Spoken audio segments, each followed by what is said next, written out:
So, what this is kind of all about is, like totally. Um, and I think, you talk about snobbery versus Blinkenlights. And I think, why is it that snobbery wins? And we're not talking about ordinary snobbery. We're talking about industrial strength, academic. And, what's used in the real world and what the academy has to stay on top of in order to stay relevant with all of the psychological and the mathematical and Blinkenlights. I think it's reasonable to start a department of Blinkenlights. And what I'm suggesting here is that there's a kind of, I don't know. First of all, we can talk about the Forbidden City and mind control all day. There's absolutely no need to do that, nor antagonize anyone for any reason whatsoever. And I just like to point out that, there's an entire metaphysical tradition of calming sedatives available to anyone who decides to indulge, as well as the cure to all of that. So,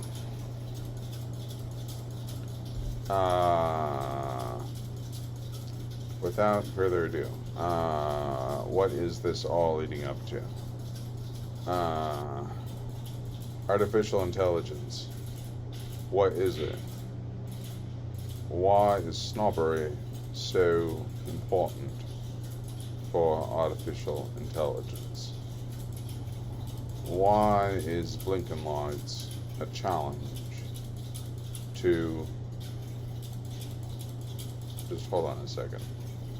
I'd like to point out for a minute that it's very easy to get silly when you're standing on an argument that basically says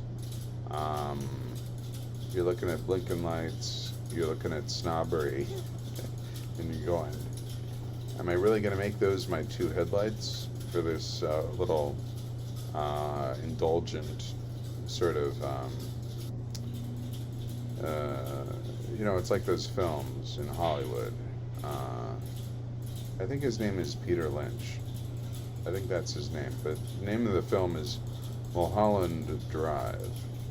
And, one can easily imagine this sort of, I would say, indulgence of imagination.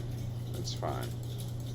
That's another one of... You can add that to the list of indulgences of the Forbidden City. So, what are we left with? Aside from, the grading each other on the extent to which we control our intonation, the movement of the face, muscles, the mouth, and the nose, near and around the sinus, the eyes, the ears, and the places between the eyes and the ears on the surface. What muscles are closest to them, and what bone structures. Yes. So all of this silliness. I'm obviously not taking this seriously. I think that's obvious. So this is now a silly video. However, it's worth pointing out that the damage is being done to Blinkenlights, and that snobbery, once Blinkenlights gets infatuated with the idea that it will create something, an intelligence, an extra academic intelligence, that is to say, an intelligence that didn't go to kindergarten. I think this is the issue here, is that the issue is 4-year-old intelligence. Are you going to create an intelligence that does what a 4-year-old can do? And once you've done that, then you realize what it's going to take to get to a student. And so what does it take? What is a student? So what is student metaphysics? You're now up against student metaphysics. Okay.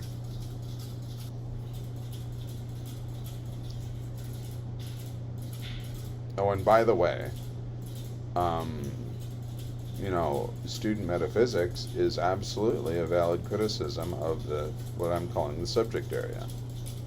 Now, I'm the sort of person who believes in this idea that you haven't really understood a subject until you can criticize it.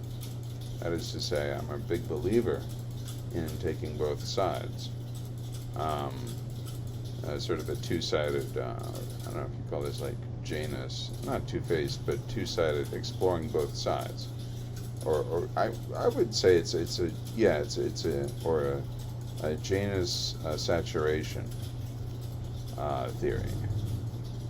So this is the idea that everything around us has two faces, so understanding how to criticize the subject area is as important as understanding the subject area, and that the criticism represents the digestion of calculation in the subject area, and the criticism is the proof, if you like, that you have studied the subject area. So one way to criticize it is as student metaphysics, and that basically sort of contemplating these objects is as perverted as some corruption of the classroom. So there's no need to get into what that could be described as. Again, that's down the path of silly and not being serious. You get sort of a sense of the kind of audience for this video. Let's talk about snobbery versus Blinkenlights. So, what are we left with? We're left with this Blinkenlights, which is blinking at us, and there's really sort of, one wonders if a simulated 4-year-old is going to be,